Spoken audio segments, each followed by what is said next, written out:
Bonjour, je vous souhaite la bienvenue dans cette nouvelle vidéo. Aujourd'hui, je vous propose une recette de brioche. La brioche avec notre Cookéo Wi-Fi 10 en 1. Et nous aurons besoin aussi de l'extra crisp pour sa cuisson. Donc, c'est une recette que j'ai prise sur l'application Moulinex, que j'ai testée, qui est super. Donc, je me suis dit, je vais vous la partager. J'ai changé juste la levure. Voilà. Donc, pour cette recette, on a besoin de 300 ml de lait, de 20 g de levure fraîche de boulanger, de 60 g de sucre, de 2 œufs, de 30 ml d'huile, de 360 g de farine, de 80 g de beurre mou, hop, et puis de quelques petites perles en sucre. Voilà, c'est juste pour la déco, c'est optionnel. Alors, on commence par délayer la levure fraîche avec le lait demi-écrémé. Donc je l'ai légèrement fait tiédir, mais il faut vraiment que ce soit à peine tiède. En fait, ça permet à la levure de monter plus facilement. Par contre, on ne dépasse pas les 40 degrés, c'est très important.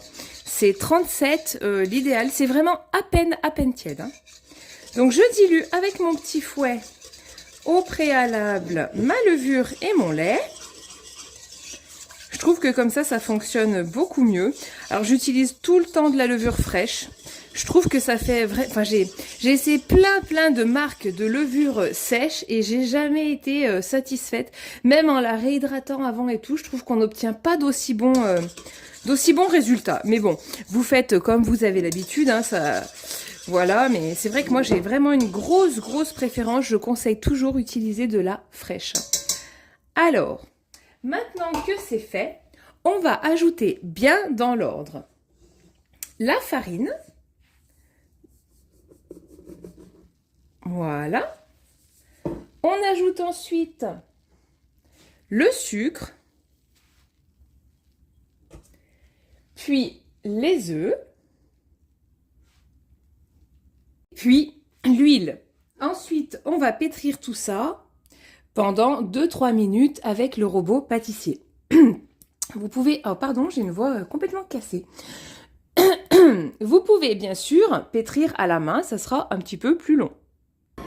Et puis une fois que la pâte commence à se former, on ajoute notre beurre et on laisse pétrir pour que la pâte soit bien homogène. Voilà ce que vous devez obtenir. Donc je l'ai pétri pendant 5 minutes en tout. Maintenant on va la transvaser dans la cuve de notre Cookéo et on va faire la première pousse. Donc comme ceci. Maintenant on va refermer le Cookéo et on va se rendre dans le mode manuel. On descend dans divers. Et là, on sélectionne lever de pâte. Donc, lever de pâte pour 45 minutes. C'est parti. Donc, ça y est, la première levée est faite. Du coup, maintenant, il va falloir faire 10 rabats, en fait, pour bien dégazer la pâte. Donc, je vais chercher, hop, sur le côté et je rabats vers le centre, voyez. Je fais bien ça tout le tour. Hop. J'essaie de ne pas laisser de la pâte, voilà, coller pour bien la dégazer. Voilà. Hop, bon, elle colle un petit peu, hein. On fait bien tout le tour. Et voilà. Donc, une fois que c'est fait, on va refermer le Cookéo et on va repartir pour une deuxième pousse pendant 40 minutes. Donc, je referme bien la cuve et je repars en mode manuel. Pareil, divers, lever de pâte. Et là, je baisse un petit peu le temps à 40 minutes. C'est parti! Et voici, la deuxième levée est terminée. Donc, on ouvre notre Cookéo. Regardez ça comme la pâte a gonflé. C'est vraiment super. Cette fonction levée de pâte, franchement, j'en suis ultra satisfaite. Donc maintenant, ce qu'il faut faire, c'est aller se mettre en mode rissolage. On touche rien, on laisse juste le mode rissolage sans toucher à la pâte, le cookéo ouvert. Donc je passe la préchauffe. Et là, on va laisser décompter jusqu'à 5 minutes. Donc pendant ce temps, moi, ce que je vais faire, c'est que je vais ajouter mes petites perles en sucre sur le dessus. Oh, j'ai mis 2 cuillerées à soupe, vous voyez, qu'il y en ait quand même pas mal, que ce soit assez joli à la fin. Donc on laisse bien le rissolage pendant 5 minutes et puis ensuite on se retrouve pour la cuisson à l'extra crisp. Donc ça y est, les 5 minutes sont atteintes. Du coup, on va stopper la cuisson. Voilà.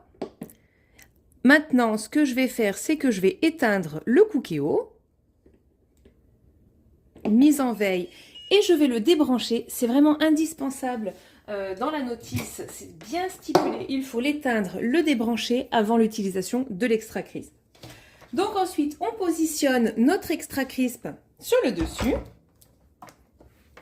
On le branche et on va procéder à la cuisson. Donc pour la cuisson, on va choisir le menu numéro 4 pour 25 minutes. Notre brioche est cuite, regardez ça. Je vais attendre un tout petit peu et puis je vais simplement retourner la cuve, elle va tomber toute seule et je vous montrerai le résultat. Alors regardez, là elle est à l'envers, hein. Je l'ai juste retournée et le dessous est aussi parfaitement cuit. Hein. Allez, je vais la remettre à l'endroit. Regardez cette belle brioche bien gonflée. En plus, franchement, les quantités sont assez généreuses. Je suis super contente. Eh bien, je vous remercie d'avoir regardé cette vidéo et à très bientôt. Regardez le moelleux de cette brioche.